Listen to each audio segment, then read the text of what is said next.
What's up, my 12 or so viewers on YouTube?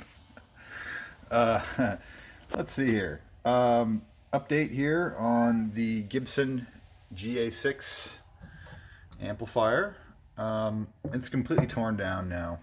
I went ahead and ripped everything out of the chassis. I drilled the rivets that held the terminal strip out, and I pulled that out. I've taken the rusty backs off of these potentiometers, and it looks like those are going to be quite usable. They seem to be fine other than very rusty backs. So I'm going to clean these up somehow, either with sandpaper or a wire brush, or maybe like throw them in a rock tumbler or something like that. And while we're on the topic of inspecting things, yes, peel off. The power transformer is not in a good way. It is, as you can see, even though it tested okay, this outer winding is cooked. The insulation is all dark. If we look on the other side where I didn't peel back the paper, you can see how dark the paper is on that side of the, that part of the coil just really got hot. This lead right here is kind of corroded right at its termination. I'd have to kind of dig back in there to fix that. Its insulation's broken all the way up. This thing's had it. It may ohm out, but it is hanging on for dear life. And if we're going to do all the work involved in bringing this thing back from the dead, there is no way that I'm putting a power transformer in there that has got one foot in the grave and the other foot on a banana peel. So we're going to have to order a new power transformer. So that really sucks. The output transformer seems good. I need to hook it up and test it again. I tested it years ago when I put this thing away, and I don't see any reason why it wouldn't be still good, but considering the condition the power transformer was in. And, when I took the end bell off, I mean, look at that.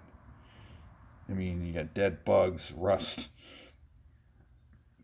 bad news. So no point in straightening the feet out on this power transformer. It's got to go. And the only one I found so far that's a direct replacement is about $150. And I'm sure I could find a generic one that would have all the right voltages and probably be cheaper. And maybe with any luck, it would have the same mounting space layout.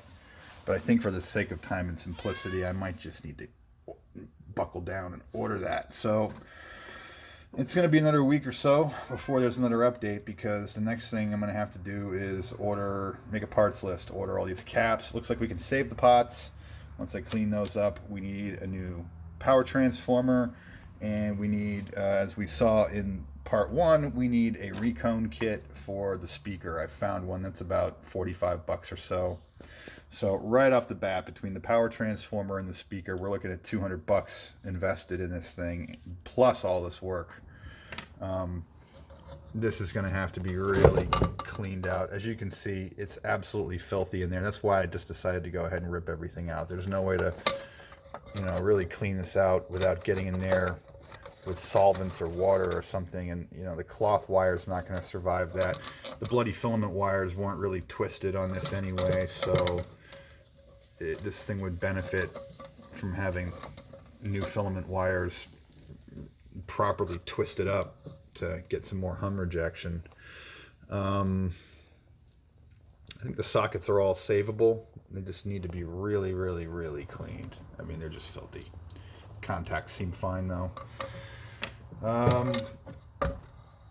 Yeah, I will probably just lightly clean the faceplate and clear coat it to keep it from getting any worse. Probably just clear coat, do the same thing on the rest of it. Like I said, tube sockets seem fine. They're dirty, but I think they'll be all right. Anyway, that is pretty much it. The diagnosis for this poor amp is grim. We're basically building a new amp from scratch here. And we're going to reuse the 3 pots, and we're going to reuse the input jacks if they clean up good. And we're going to reuse the output transformer and the chassis and the cabinet and we're going to use the speaker frame, but it needs a new cone, and the baffle is going to have to be replaced. And there you have it, lots of work. And as always, I have to feed the cat.